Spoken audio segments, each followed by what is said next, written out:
Welcome to the Astrology Star Sisters Talk over tea.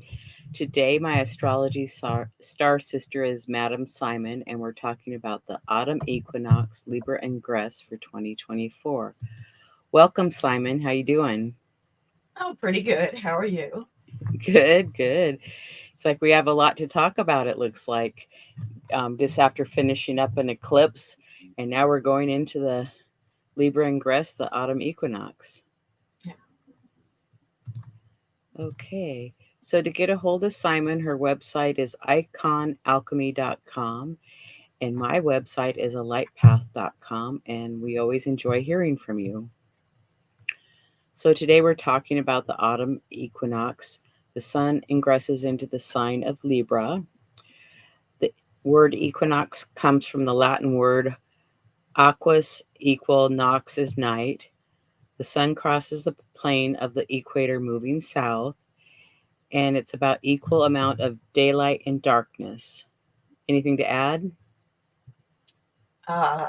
This begins the darker half of the year for those of us in the Northern Hemisphere, and it begins the lighter half of the year for those of us in the Southern Hemisphere. Yes, that's a good point. So, and since we're talking about Libra, I thought I'd put in a few words about Libra, and Libra is ruled by the sign of Venus, or the planet Venus. Libra is diplomatic, charismatic, adaptable, about balance and harmonious, courteous, artistic, fair, charming, cooperative, and justice. And some of the challenges or the caution could be indecisive, um, dependency, hesitancy, and extravagant. Would you like to add anything, Simon?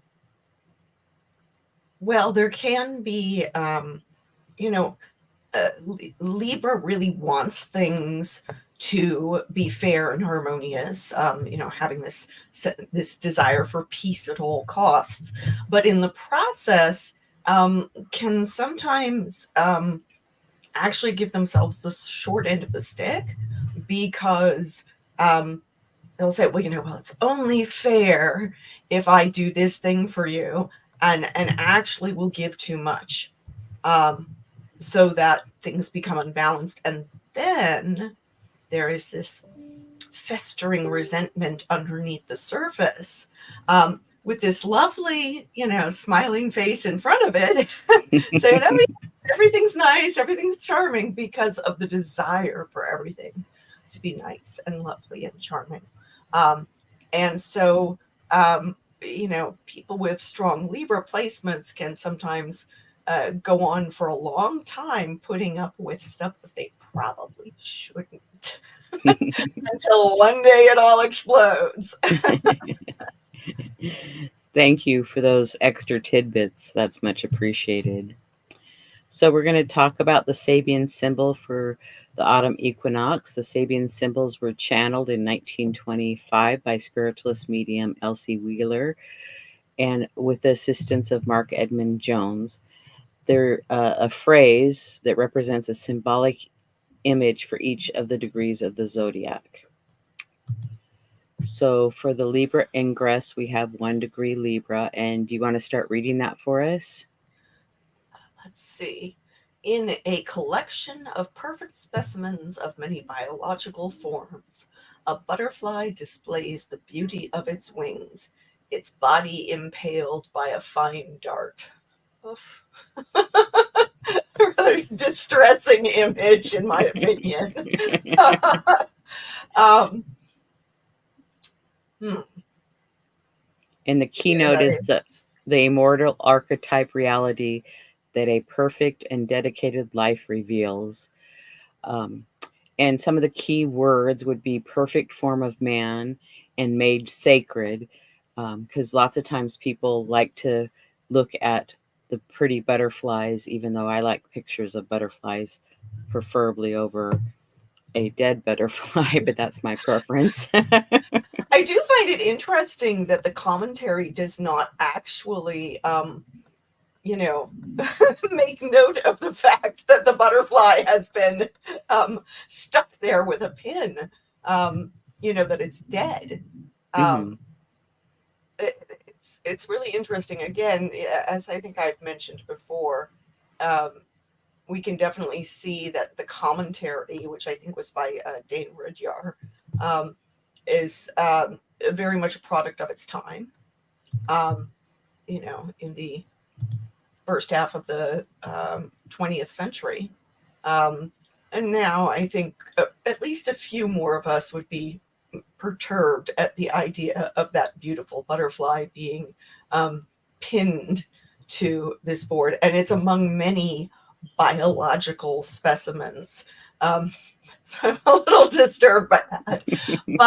But if we were to look at the image as instead, being say a drawing of a butterfly, Mm-hmm. um, that the butterfly does represent for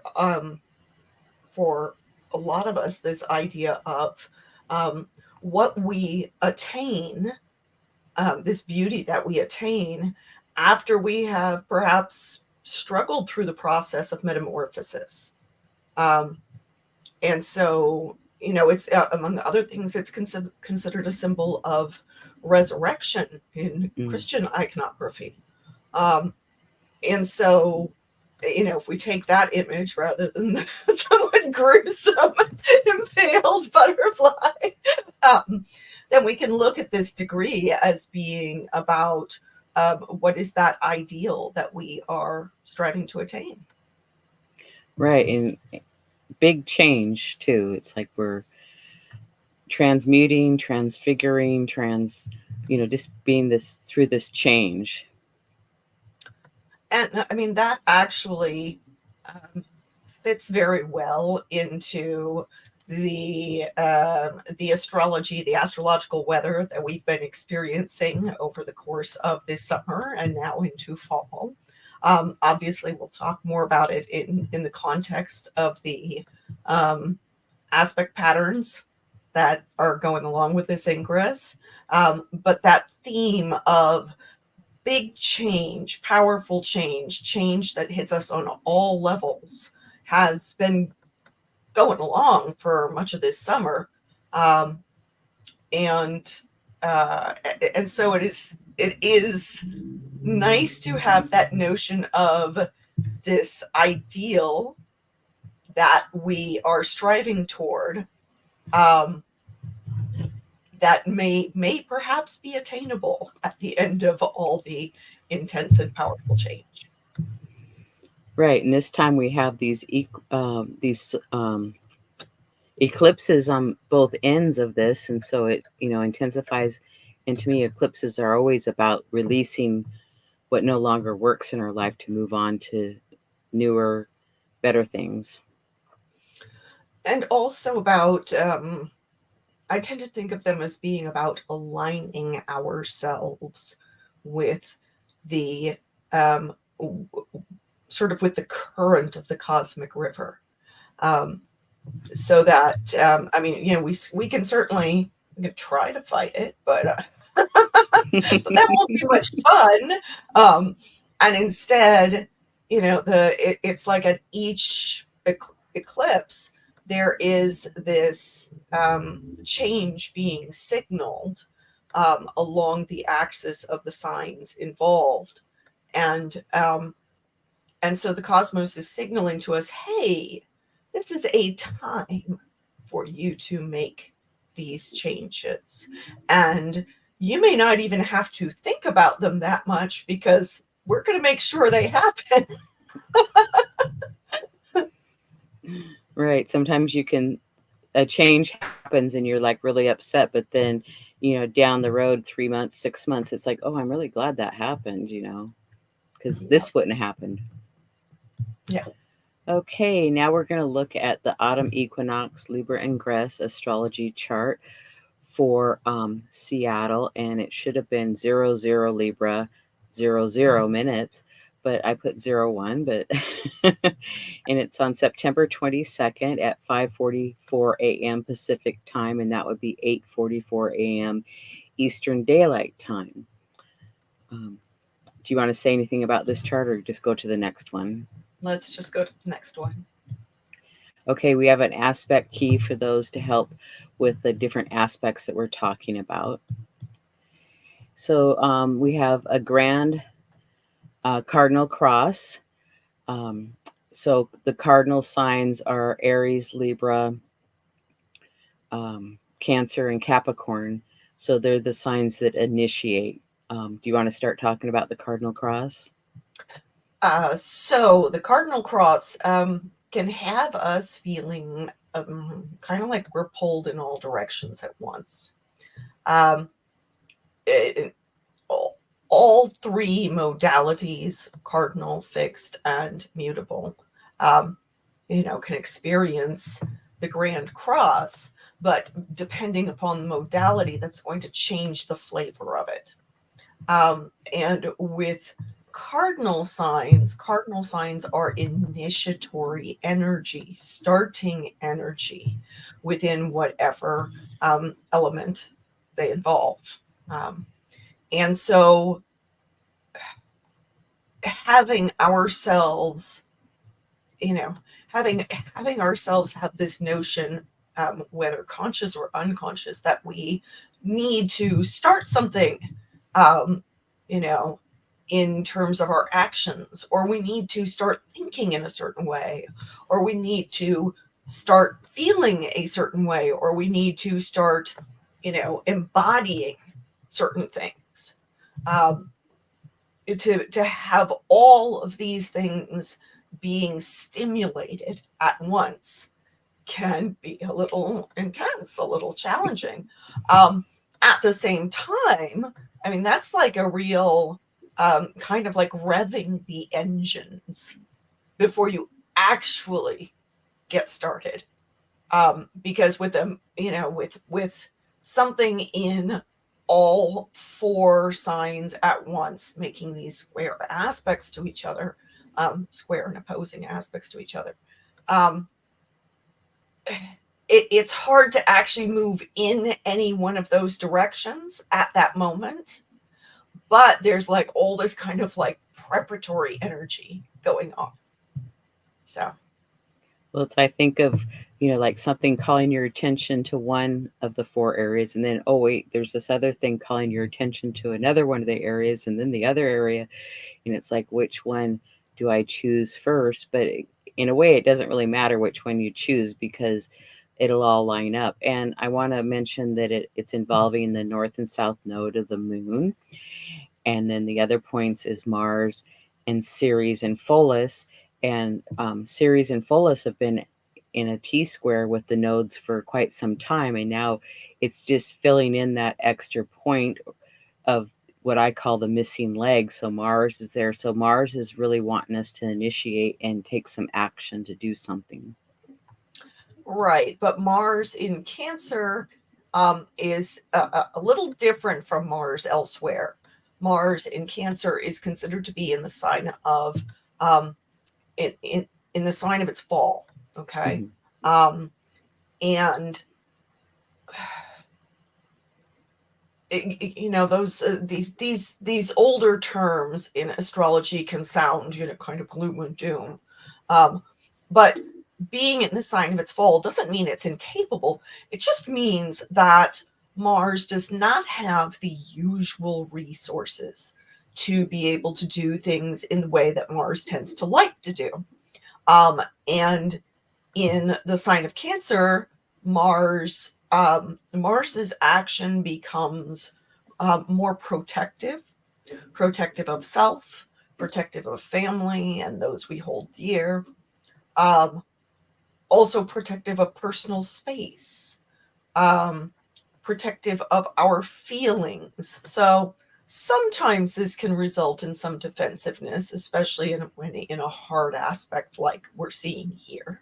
Um, but it also is a matter of, how are we meeting our own needs in these areas?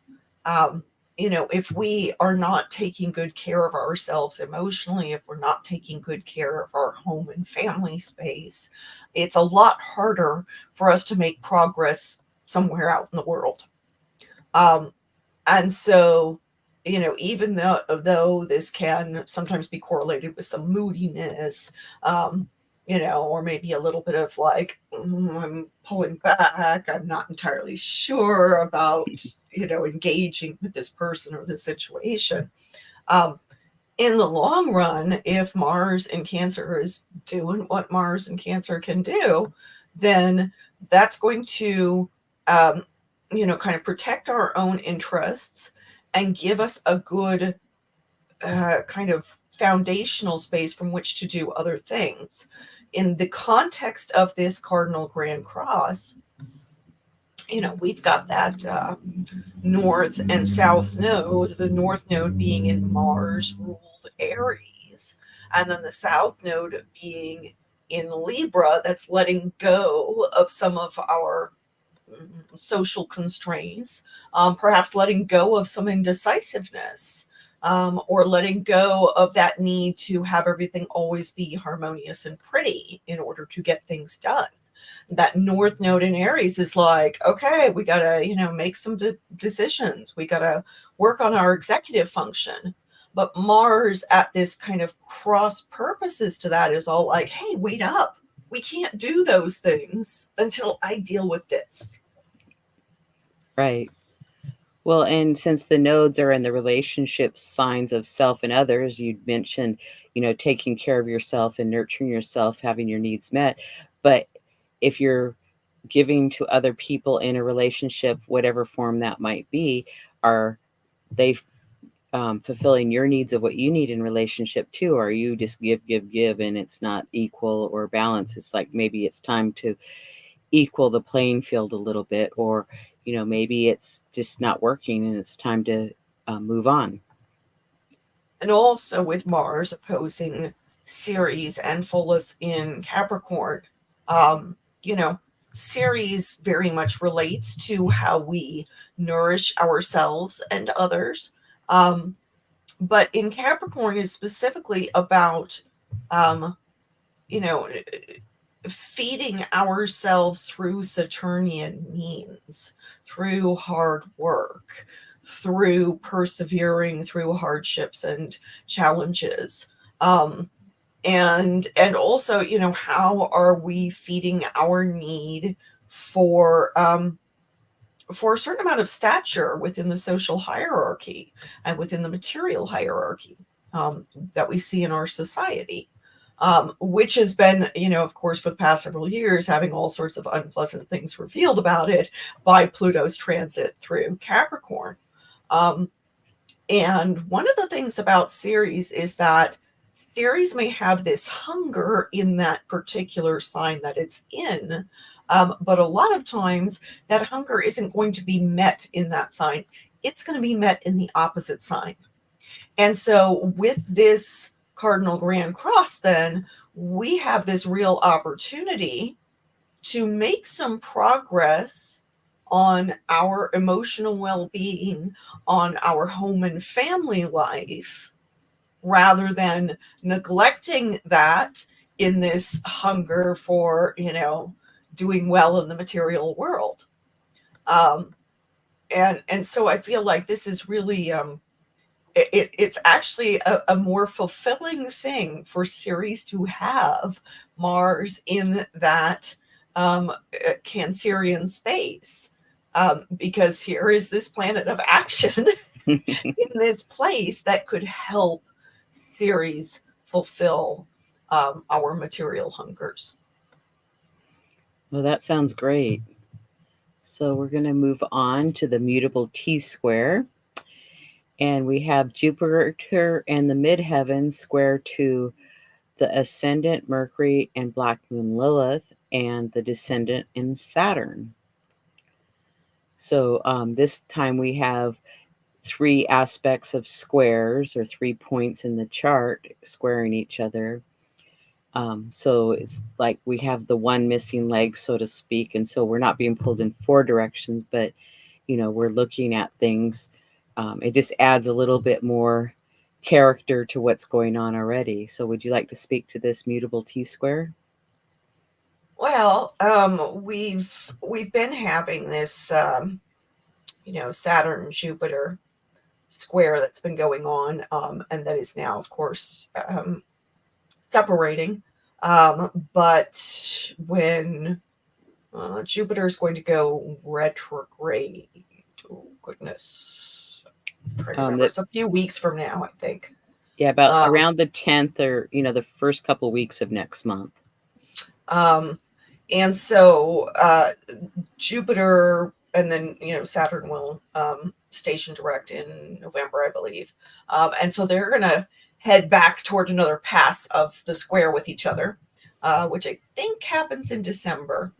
And then next year, next summer, they will do the third and final of these squares. And we had the first one was on the 19th of August. Um, why do I remember the date? Because it was the day of the Democratic National Convention, so or the day that it started. So both Saturn and Jupiter can relate to authority. And they are considered to be the social planets. So they're not as quick as the personal planets and not as slow as the outer planets. And Jupiter tends to relate to our hopes, our sense of optimism, our faith that things are going to work out okay. Whereas Saturn is like, well, here, have you considered all these awful things that might make it so it won't work out okay? you know? And so when these two are in hard aspect to each other, it's an interesting mix because we can simultaneously have hope and fear, you know, kind of duking it out together. Which one's going to do best? Which one is going to dominate? And we can certainly make every attempt to have a more positive outlook on what may happen. But Saturn is there to remind us that we do need to take into account the less pleasant possibilities. We can certainly look at Saturn as being a bit of a downer there, but I very much feel, especially with Saturn in Pisces, the eldest sign, the last sign, that Saturn is reminding us of the stuff that we need to kind of wrap up the things that were not, the lessons that were not learned during Saturn's trips through the other signs, through his journey through the other signs, before I believe it's next year he gets together with is it next year? No, it's 2026 actually. I think he gets together with Neptune at the beginning of Aries. And that's going to be a big brand new start for Saturnian themes as well as Neptunian themes. So Saturn here is saying, okay, it's great to have hope for the future. It's great to see the glasses half full, but especially on the emotional level of Pisces, we need to grow up a bit. That's very much what Saturn is about, is maturity. And in this case, it's actually emotional maturity.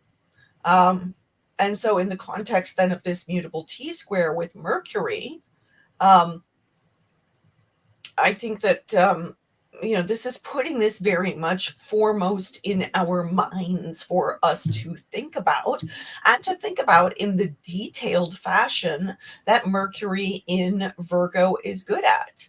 And remember that Jupiter is answering to Mercury here. Jupiter is in Gemini. So yes, this can have our minds kind of, going around in circles a bit as we try to work out the, conflicting information.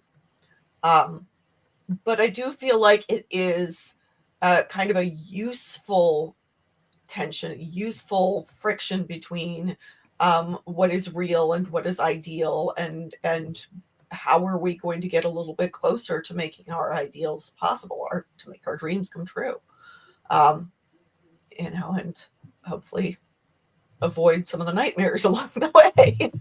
um, Well, and talk about it with other people and do some research, etc. It's like, there's a communication process that it looks like it needs to take place. right. Um, and also, I do think in the context of our current, kind of larger sociopolitical framework, how are we um, engaging responsibly on a societal level with these concerns? Um, what kinds of choices are we going to make? For the US, we're looking at the upcoming election. So, what kind of choices are we going to make about our government? But also, what kinds of choices are we going to make about the kind of society that we want to live in? Remember, I said Jupiter and Saturn are the social planets. Um, and so this isn't just about, what am I going to do with my own life, but what am I going to do with my own life that will have an impact on others around me? Um, and you mentioned Lilith here. Lilith, this is actually, I believe it's the osculating the position. I currently use the natural position, which is already moved into Libra. Um, but there's this sort of corridor between the two, um, uh, as well as the mean position, which I think is also currently in Libra. Um, and so, uh, what that Lilith, that Black Moon Lilith, is of course um, the empty focus point. You got the moon or the Earth here, and this empty focus point, and then the moon goes around. Okay, in this elliptical orbit. Um, and that empty space then is this sort of this unconscious knowing that is as close as unconsciousness gets to consciousness. Um, because it's actually, if you look at where the moon goes around there, it's where the moon gets closest to the sun. It's the lunar apogee. Okay, closest to the sun, furthest from the Earth. Okay, and the sun, of course, is the light of consciousness. So we are then looking at this space where we have this embodied feeling that's kind of on that verge of breakthrough. Okay. And so there's insights that can be had when we've got Mercury and hanging out anywhere near Lilith that we're not going to get at other times. And that we're going to feel in our bodies as well as our minds. And that steer us on a more authentic path. That especially in moving into Libra, get us in away from social pretenses and into more of what is fair and just, um, and acknowledges the things that we may find less pretty, but more truthful. That's good. Well, and I think of you said that Jupiter's optimistic, or that would be my word to put with it, and Saturn's a little bit pessimistic. So a healthy dose and a balance between the two, I think, might be a good thing to use at this time Yes, and do some absolutely. research. So you ready to go on to the next one? You got it. Okay. So we have some quincunxes here. And I always think of quincunxes, they're 150 degrees apart, as some adjustments. So we have Chiron and Eris are in the purple, and they're conjunct each other, and they're quincunx to that Mercury and Black Moon Lilith. Then we have Neptune circled in orange, which is quincunx to Venus.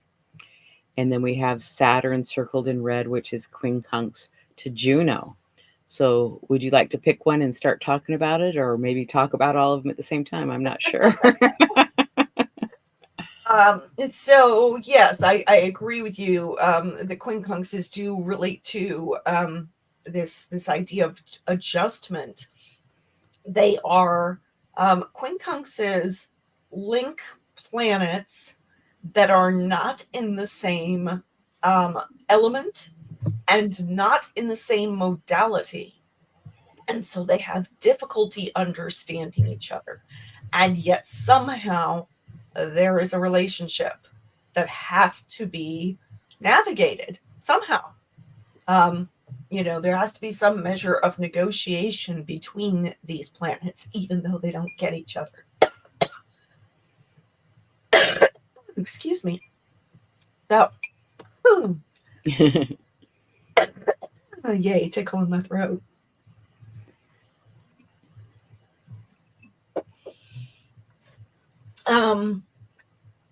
Now, when we're trying to get some measure of understanding of how to get these to work together, we then need to try to figure out what do they have in common.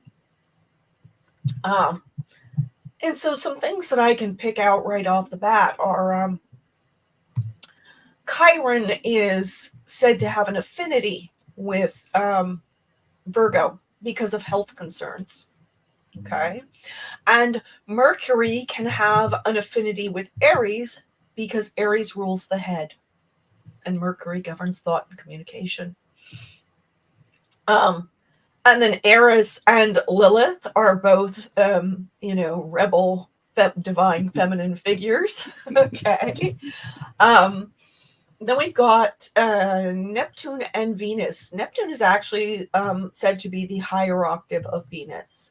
That Venus deals with love on a personal level, and Neptune deals with love on a transpersonal level.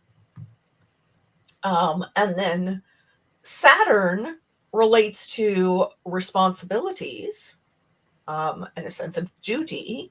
And Juno relates to the promises that we keep, our oaths, and our sense of honor and concern for the institutions that we're involved in, the relationships like a spousal relationship or a relationship like a business relationship, where we're not simply sticking it out of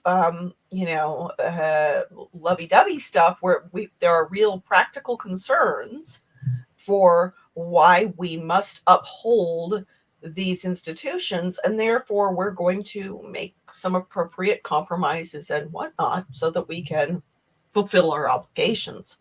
And so that sense of duty fits very nicely with both Juno and Saturn. Oh, I so agree. And it could also be like, do you have good, healthy boundaries in your relationships, or have they kind of stretched a little bit and you need to bring it back to center to have better, healthy boundaries in relationship? That could be one thing with the Saturn and Juno. Yeah, and Saturn, of course, is exalted in Libra, where Juno is now. Right. Because of exactly what you're talking about, that good relationships require good boundaries. Well, and with the Chiron, Eris, and the Mercury, Black Moon, Lilith, it might be a good time to journal your thoughts and feelings if you have some things that you want to work through, or to get some counseling with a talk therapist, etc. It might be very helpful at this time. And the Neptune Venus, it's like in your relationships and in whatever you love or desire, is it an illusion or is it truth? It's like just to take a little review of that, I would say. Yeah. Anything else on this one? Okay, then we have the Earth Grand Trine, which also forms a kite. And this has been going on and off for quite a while because the planets keep changing that are making that Grand Trine kite. Because just not too long ago it was the sun, and now it's Black Moon Lilith, and then in a few days it'll be Mercury. So it's kind of been constantly activated. But you could say that we've had a mini Grand Trine with Pluto trine to Uranus, and then both of them sextile to Neptune. So there's been like this mini grand trine, but then to make the grand trine kite, then you have a point there in Virgo that's kind of completing that cycle or that pattern. So do you And want? Venus actually was at the tail of this kite back in the end of August. So this has been a pattern, that we've been in and out of over the course of this past month, and I very much think this is what I was relating the notion of big transformational change going on, because we've got each of these, first Venus, then the Sun. The Sun within the Lilith corridor. I still consider the Sun to be in orb of this kite right now, and then Mercury. All of these can relate to rather personal things. The Venus, the personal planet of love and connection. The Sun, our core light of consciousness, core sense of self, what we're here to do. And then Mercury, our own thought and communication. So each of these very personal things is being kind of stepping into this space where they're under the influence of all three outer planets at once. And anything that's personal that gets into contact with an outer planet is going to undergo this process of metamorphosis, of being changed from the ground up. But to have all three outer planets at once doing it is extra intense. And then, of course, at the time of the Ingress, we've got a Sun-Moon trine as well, happening, with the Moon conjoining Uranus. I do wish to mention that Moon Uranus contacts can be kind of like a little bit of a live wire.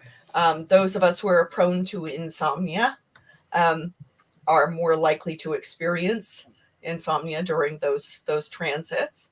And while they do happen once a month, they're not normally in the context of a big aspect pattern like this. So I would say give yourself some extra time to rest on the day of the Libra Ingress, and also do some things to take good care of your body during this time.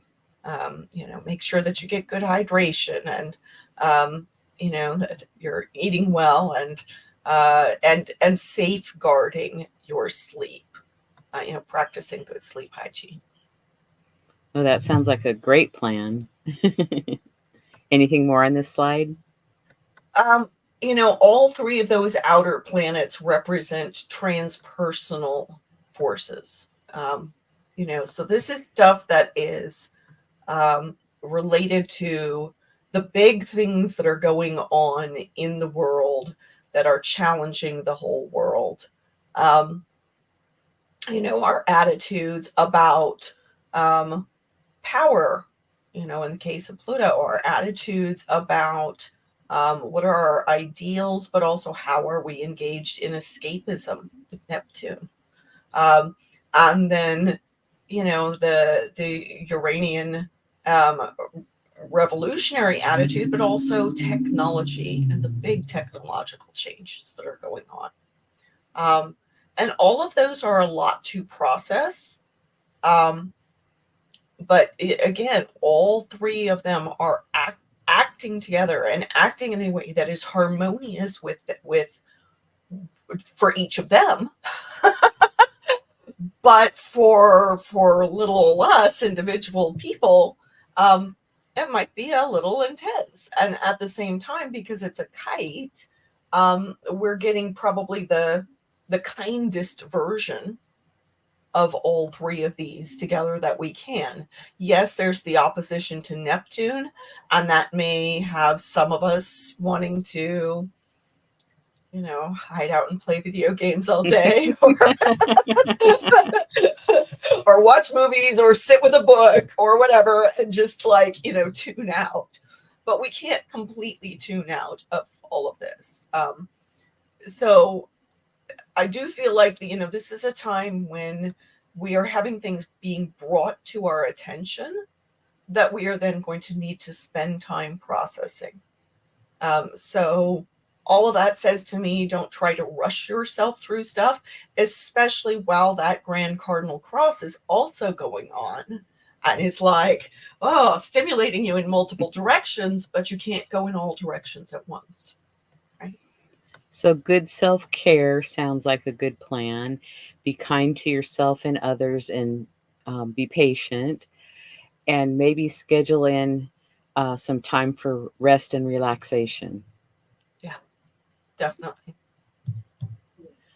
And then we have a loose mystic rectangle going on. And a mystic rectangle is 4 points in a chart that are trine and sextile and opposite each other. So I have all those drawn in. The sextiles are in light blue, the trines are in dark blue, and the oppositions are in red. The mystic rectangle generally brings some kind of gift with it. And we have Mars involved, Saturn, and Ceres and Pholus, and the ascendant involved, and Vesta. So there's, quite a few points here. It's not just 4 planets or 4 points in the astrology, but and it is a little bit loose, but I still wanted to mention it. Would you like to say anything about the mystic rectangle? Well, there's two things in particular that are jumping out at me right now. One of them is that, of course, this is heralding, shall we say, the Mars Saturn trine that's coming up, which while they are both malefic planets that do things in ways that humans tend to find a little rough, even so, having them trine can be great for getting things done, for making progress in these areas. But because it is in water signs, these two planets are in water signs, there's going to be an emotional component to that. And, as I mentioned before, Saturn being in Pisces is, encouraging emotional maturity. So this can actually relate to taking steps that help us in our emotional growth. Um, but it's also really going to depend on where those planets land in our own individual charts. The other thing that leaps out very much for me at this time is that Vesta Saturn opposition, which that can be a little bit rough because, again, Saturn tends to be kind of stern. And Saturn in Pisces can have us feeling like, on an emotional level, like the hardships never end. um, Vesta in Virgo is very much concerned with, putting our focus on details that can help us to carry forward and nurture and protect that sacred spark of vitality within us. But also, as I've mentioned before, on that societal level, that Vesta is the Roman version of the goddess of the hearth, and so there is that societal link there. That what keeps a society alive and vital. Um, and so, yes, this is kind of a somewhat stern opposition, but of course, each of these are getting some assistance via those softer aspects. They are very loose, but I do feel like we can see some some strengthening of our container for that sacred spark if we don't give in to the fear and, you know, the depression and despair and other things that Saturn can sometimes bring up. Well, and maybe we'll accomplish some of the things with hard work, but also be nurturing ourselves at the same time. So, anything else you'd like to say about the mystical rectangle? Okay, so it brings us to our quote for the day. Most events recorded in history are more remarkable than important. Like eclipses of the sun and moon, by which all are attracted, but whose efforts no one takes the trouble to calculate. Henry David Thoreau. I want to thank everybody for joining us today. We've appreciated having you, and I want to thank Simon for joining me today as one of my Astrology Star Sisters. And we look forward to having you come back and enjoy other episodes that we do. I do monthly podcasts with Justin Elzy. We do a full moon forecast, a monthly astrology forecast, and a Chiron asteroid series. And then the Astrology Star Sisters Talk Over Tea. I have a dwarf planet series with Sue Minahan. Simon and I will be doing Jupiter retrograde and Pluto direct in a few weeks. Then we have the Libra decans with astrology and tarot, and we have Fixed Stars, Your Cup Full of Stars, Part 3 with Marsha. Oops, push the wrong button. And then I will be on Talk Cosmos on September 29th at 1 p.m. talking about the Libra solar eclipse for the archetypal panel. Then, Simon, would you like to talk about what you have here? Oh, I can be found on Patreon as well as on my own website. And on Patreon, I talk about the ongoing my analysis of the transits, as well as creating custom astrological art for my patrons. And I also am a consulting astrologer, as Liz is. And so if you wish to schedule a consultation with me, please visit my website at iconalchemy.com. Okay, and one of our viewers says that they're a newbie, so I want to welcome them to astrology. We are happy to have you join us and start learning. Okay, and then I do consultations and have a newsletter and, of course, a YouTube channel that you're watching now. So I look forward to hearing from you or working with you. And then to reach Simon again, it's iconalchemy.com, and my website is alightpath.com. So, Simon, do you want to a takeaway or something that people could do at this eclipse or at this solstice? No, equinox. Equinox. Well, we are heading into the darker half of the year. And I mean, we live in a very, kind of action oriented society that's very go, go, go. But the natural seasons and cycles of things do say that if you're in the northern hemisphere, you're going into a less active time, a more internal time. So just these changing of the seasons can sometimes be a little rough on us. So just be extra nice to yourself if you are struggling at all with the increase in darkness and the changing of temperatures and all of that. Thank you. And thank you for being with me. And thanks to our audience. And we look forward to seeing you again. And goodbye for now.